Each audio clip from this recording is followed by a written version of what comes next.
মাননীয় প্রধানমন্ত্রী অনুগ্রহ করিয়া বলিবেন কি, ক বিগত আওয়ামী লীগ সরকারের আমলে দেশের শেয়ার মার্কেটের ধারাবাহিক পতনের প্রধান কারণগুলি কি কি ছিল?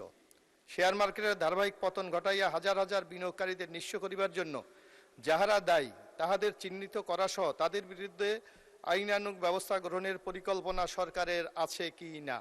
এবং খ শেয়ার মার্কেটের স্থিতিশীলতা ফিরাইয়া আনা সহ বিনিয়োগকারীদের আস্থা পুনরুদ্ধারের জন্য সরকার কি কোনো কার্যকরী পদক্ষেপ গ্রহণ করবেন? করিলে তাহা কি? ধন্যবাদ মাননীয় স্পিকার। মাননীয় প্রধানমন্ত্রী। ধন্যবাদ মাননীয় সংসদ সদস্য আপনাকে আপনার প্রশ্নের জন্য। বিগত স্বৈরাচার ফ্যাসিবাদ সরকারের আমলে দেশের শেয়ার বাজারের ধারাবাহিক পতনের কারণ উদ্ঘাটনের লক্ষ্যে বিভিন্ন সময় বিভিন্ন বিশেষজ্ঞ বিনিয়োগকারী সংগঠন এবং বিভিন্ন তদন্তকারী সংস্থার কার্যক্রম পরিচালনা করেছে। পরিচালিত কার্যক্রমে শেয়ার বাজারের ধারাবাহিক পতনের পিছনে কতগুলো কারণ আমরা পেয়েছি, কারণ সক্রিয় ছিল। কারণগুলি নিম্নরূপ, যেমন বাজার কারসাজি এবং কৃত্রিমভাবে শেয়ারের দাম বাড়ানো কমানো,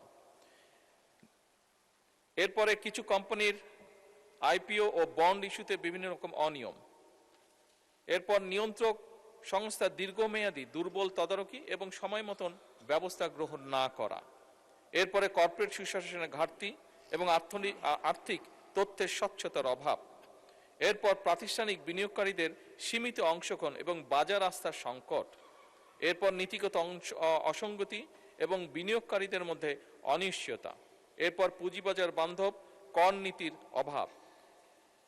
মাননীয় স্পিকার,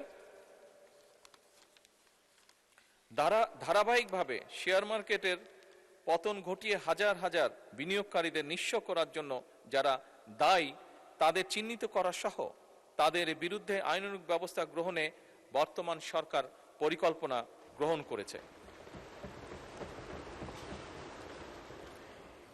ইতিমধ্যে শেয়ার মার্কেটের কেলেঙ্কারি অভিযোগ দুদক কর্তৃক অনুসন্ধান কার্যক্রম পরিচালনা করা হয়েছে, যার প্রেক্ষিতে কতিপয় ব্যক্তিকে চিহ্নিত করে মালামাল সহ তাদের বিরুদ্ধে আইনানুগ ব্যবস্থা গ্রহণ করা হয়েছে। মামলা সহ তাদের বিরুদ্ধে আইনানুগ ব্যবস্থা গ্রহণ করা হয়েছে। এছাড়া শেয়ার মার্কেট কেলেঙ্কারির সাথে আরো অন্যান্য যে সকল ব্যক্তি প্রতিষ্ঠান জড়িত কিনা তা উদ্ঘাটনের কার্যক্রম চলমান রয়েছে। মাননীয় স্পিকার, ইতিমধ্যে শেয়ার মার্কেট কারসাজি, অনিয়ম ও দুর্নীতিগ্রস্ত ব্যক্তি এবং প্রতিষ্ঠানের বিরুদ্ধে Bangladesh securities and exchange commission কর্তৃক শাস্তিমূলক ব্যবস্থা হিসাবে 1497 কোটি টাকা অর্থদণ্ড আরোপ করা হয়েছে।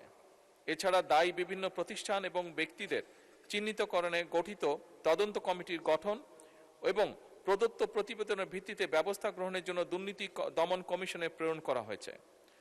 মাননীয় স্পিকার, বর্তমান সরকার শেয়ার মার্কেটের স্থিতিশীলতা ফিরিয়ে আনা সহ বিনিয়োগকারীদের আস্থা পুনরুদ্ধারের জন্য বদ্ধপরিকর।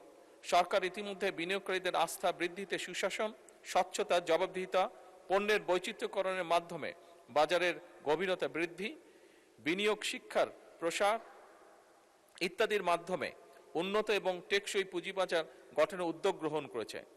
মাননীয় স্পিকার, আপনি যদি গতকাল বা আজকের পত্রপত্রিকা খেয়াল করে থাকবেন, দেখবেন যে ধীরে ধীরে পুঁজিবাজারের অবস্থার পরিবর্তন ঘটছে এবং এটি ভালো করছে ধীরে ধীরে। মাননীয় স্পিকার, যে সকল কর্মসূচি এর মধ্যে অগ্রাধিকার দেওয়া হয়েছে তার দু একটি আপনার সামনে আমি উল্লেখ করতে চাই। যেমন বিনিয়োগকারীদের আস্থা বৃদ্ধিতে সুশাসন, স্বচ্ছতা, জবাবদিহিতা নিশ্চিতকরণের লক্ষ্যে সরকার 4 জুন 2026 তারিখে পুঁজিবাজার বিষয়ে দক্ষ এবং অভিজ্ঞতা সম্পন্ন একজন চেয়ারম্যান ও 3 জন কমিশনারকে বাংলাদেশ সিকিউরিটিজ অ্যান্ড কমিশনের নিয়োগ প্রদান করেছে। নতুন কমিশন দায়িত্ব গ্রহণের পরপরই বাজারে বিদ্যমান ফ্লোর প্রাইস প্রত্যাহার করেছে। লাভজনক সরকারি মালিকানাধীন কোম্পানি সমূহের শেয়ার স্টক এক্সচেঞ্জে অফলোডের মাধ্যমে সরাসরি তালিকাভুক্তকরণে উদ্বুদ্ধ করা, এছাড়াও বহুজাতিক কোম্পানি সহ উচ্চ মূলধন সম্পন্ন কোম্পানি সমূহের শেয়ার স্টক এক্সচেঞ্জ অফলোডের মাধ্যমে সরাসরি তালিকাভুক্তকরণের সুযোগ সৃষ্টি করেছে।